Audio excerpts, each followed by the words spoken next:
वो कुमति समाप्त करके सुमति जीवन में कैसे प्राप्त हो, उसका एक स्थान है। सत्संग जीवन के समस्त दुखों, शोकों और जितने भी संकट हैं उसे दूर करने में अकेला ही सामर्थ्यशाली है। शर्त एक ही है, हम इसकी महिमा को समझते हैं या नहीं।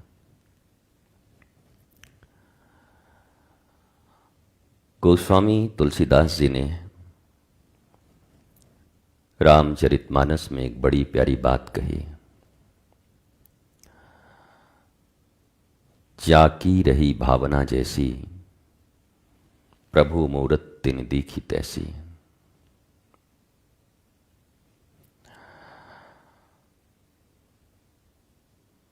ये बात सत्य है।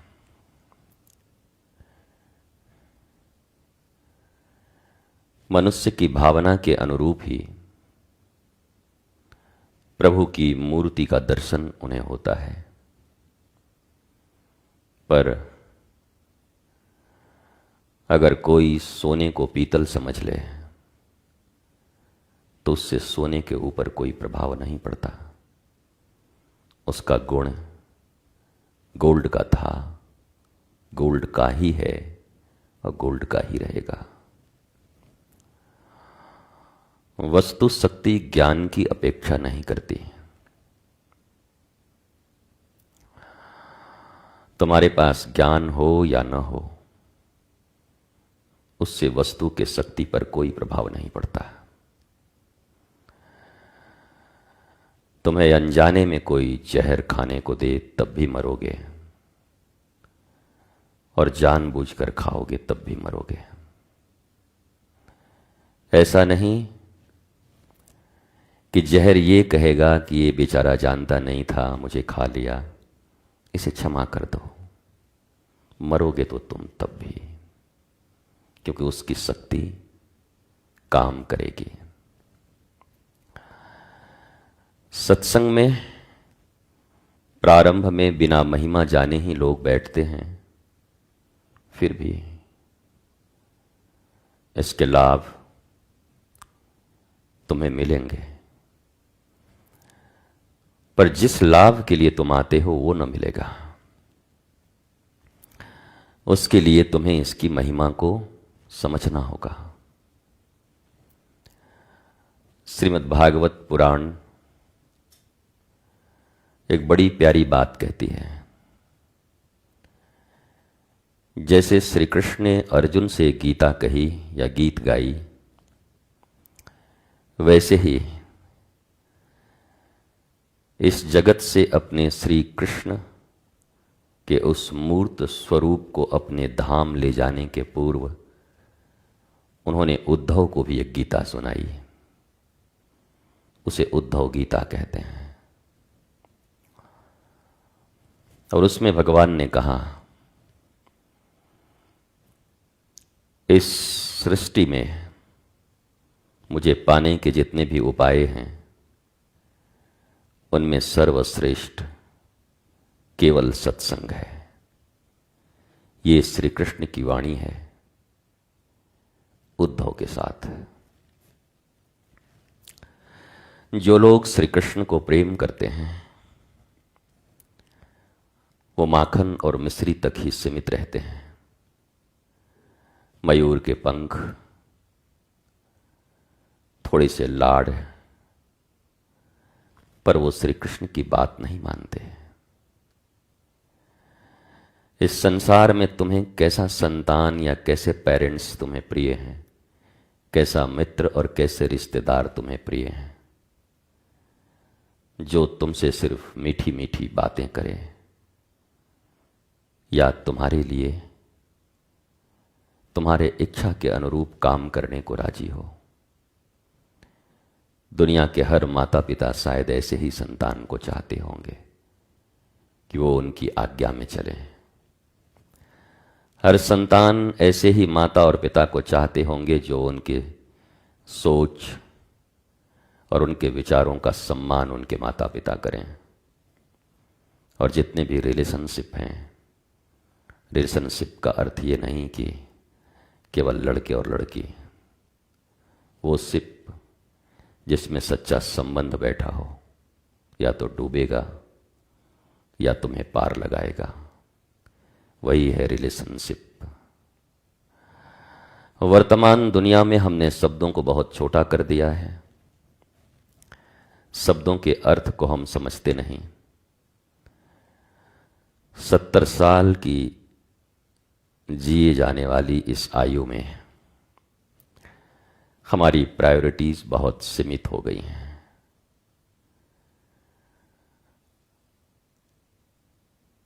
How to earn money, money and money and money, nothing else. Money centric mind है हर मनुष्य का। हर रिश्ते मनी पे आके टूट जाते हैं या छूट जाते हैं या तो कैरी ऑन करते हैं। जबकि हमारे इस वृंदावन में धन तो उसी मनी को कहा गया है, पर परम धन श्री राधा को कहा गया है। हम परम धन के उपासक हैं। परम धन का अर्थ होता है, परम का अर्थ टॉप, एब्सोल्यूट, अखंड, जिसके बाद कुछ नहीं होता। हम धन से ही शुरू होते हैं, धन पे ही मर जाते हैं। न उसके आगे की जिंदगी कभी हमने देखी, और पीछे की जिंदगी तो हमें दुनिया दिखाती ही रहती है। अगर तुम्हारे पास धन न हो तो तुम्हारे अपने रिश्तेदार भी तुम्हें अपना असली चेहरा दिखाते रहते हैं। दुनिया की बात छोड़ो, भगवान शंकर की अर्धांगिनी सती जब अपने पिता के घर पहुंचती हैं, दक्ष राजा, तो उनकी बहनें, अपनी सगी बहनें उनकी हंसी उड़ाती हैं। अच्छा अच्छा, तुम भी आई हो। आजकल कोई घर द्वार बना कि ऐसे ही स्मशान में ही रहते हैं तुम्हारे पति? अच्छा अच्छा, कैलाश पर बेचारे ठंडे में रहते हैं। कपड़ा वपड़ा कुछ ढंग का सिलवाया कि वही बाघ और मृग के छाले लेकर घूम रहे हैं। देवता बड़े बड़े विमानों पर चल रहे हैं, तुम्हारा पति अभी भी बैल पे चल रहा है क्या? ये सती की बहनें हैं, जगदम्बा की। तू कौन है, तेरा नाम है क्या? सीता भी यहां बदनाम हुई। लेकिन इन पैसों के खेल में तुम्हारी जिंदगी बड़ी घुटी घुटी सी रहती है। मैंने आज तक इतना इंफीरियर मनुष्य पृथ्वी पर नहीं देखा जो अब देखा है। इतना इंफीरियर तो दुर्योधन भी न था, इतना इंफीरियर तो रावण भी न था। पैसे वैसे सोने वोने तो ऐसे ही देने को राजी हो जाता था कि ले जाओ, मेरे पास बहुत है। पर यह आदमी जिसका आरंभ भी और जिसका अंत भी केवल धन तक है, और ये धन उसके भीतर में अन्य सभी दुर्गुण उत्पन्न करते हैं। चाहे उसकी वासना की वृद्धि हो, चाहे उसके भीतर अहंकार हो।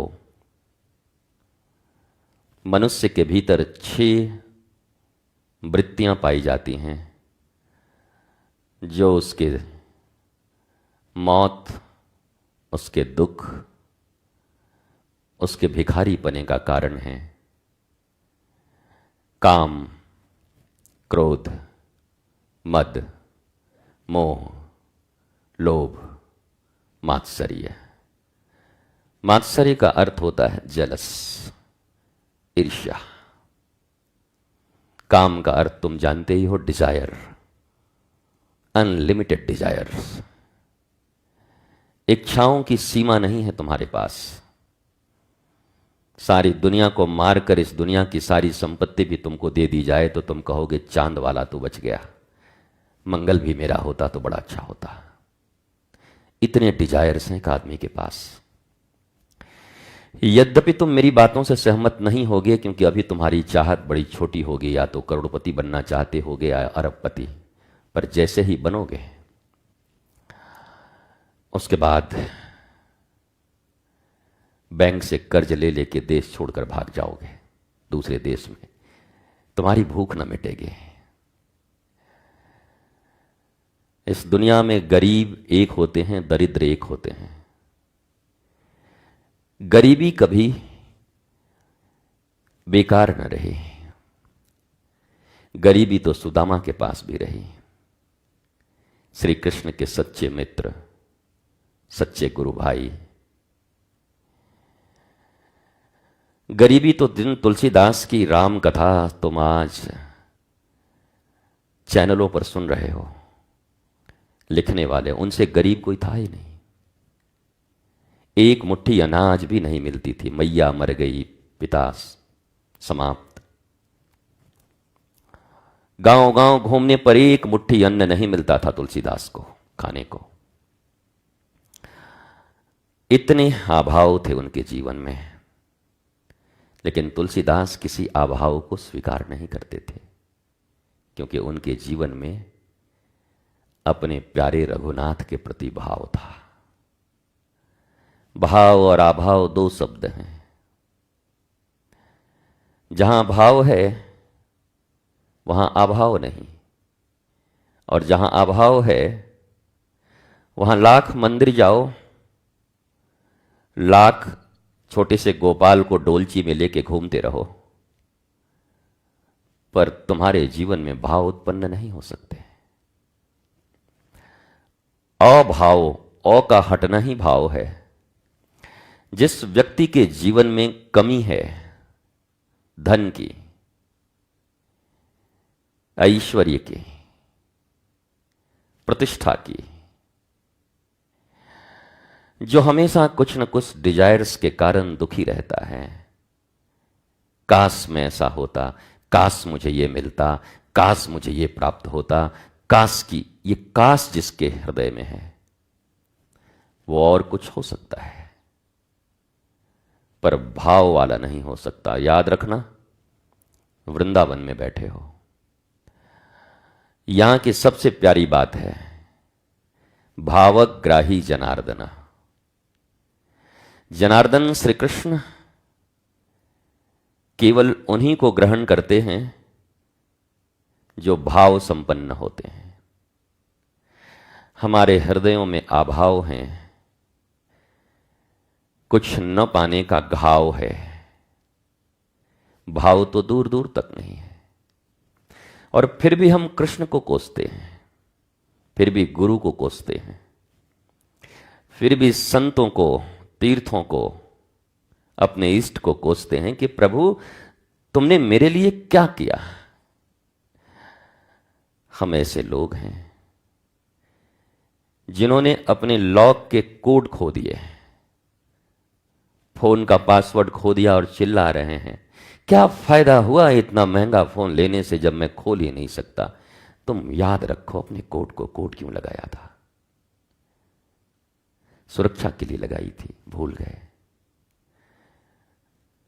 तुम्हें कुछ दिया था मां के गर्भ में जब आए थे, तो कुछ स्मृति दी थी कई जन्मों की तुम्हें, कि पिछली बार भी कई बार जन्म लेकर के ऐसे ही विदा हो गए यहां से व्यर्थ भिखारियों की तरह। इस बार मनुष्य के रूप में आ रहे हो, बी अवेयर। लेकिन बी अवेयर सबसे तो दुनिया के लोग वर्तमान में बस एक ही चीज से परिचित हैं, डॉग से है। बी अवेयर ऑफ डॉग, कुत्तों से सावधान। सावधान खुद के विचारों से रहो, जिन विचारों के कारण कबीर कहते हैं मन कुत्ता दर दर फिरे, दर दर दुर दुर होए। तुम कुत्ता उस जीव को कह रहे हो और कबीर तुम्हारे मन को ही कुत्ता कह रहे हैं।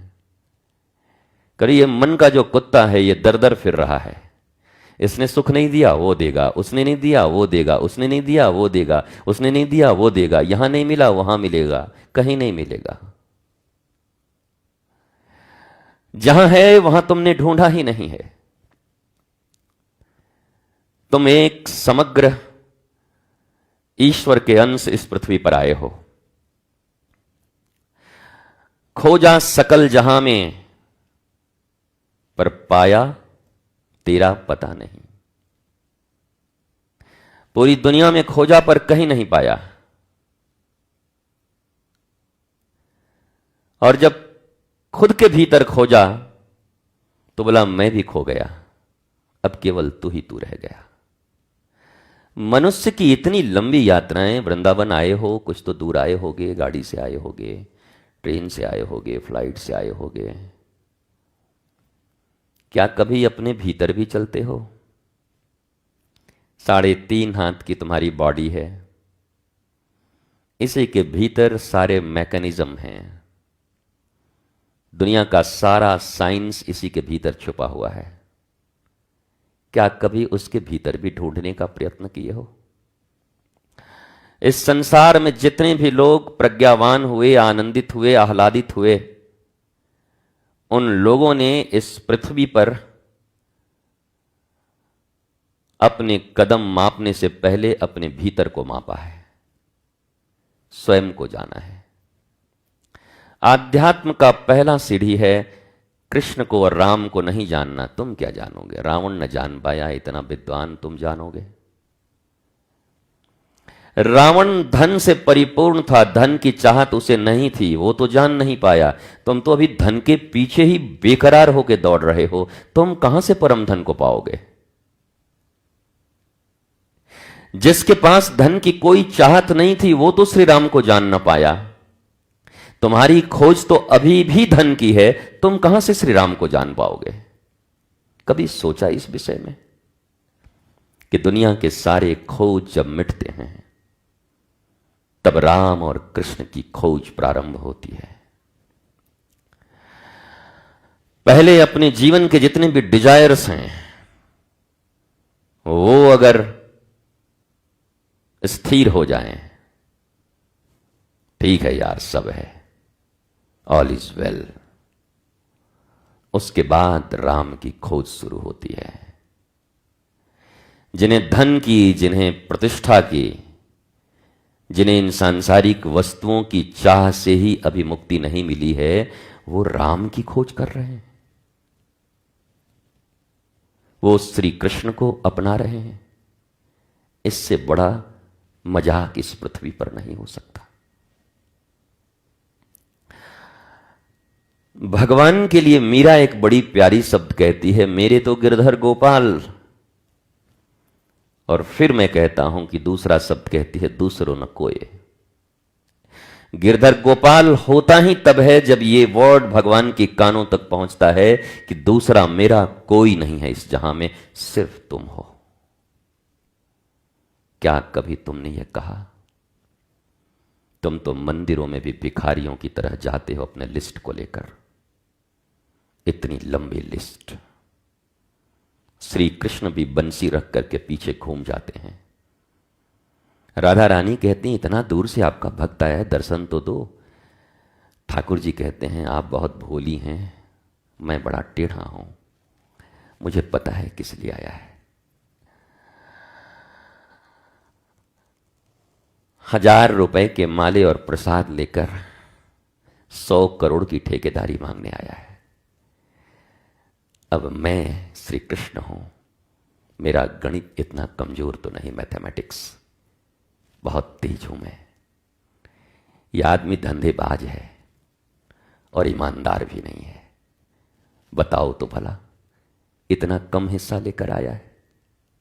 और कितनों तो केवल मन्नत में निपटा देते हैं कि हो जाएगा तो चढ़ा देंगे।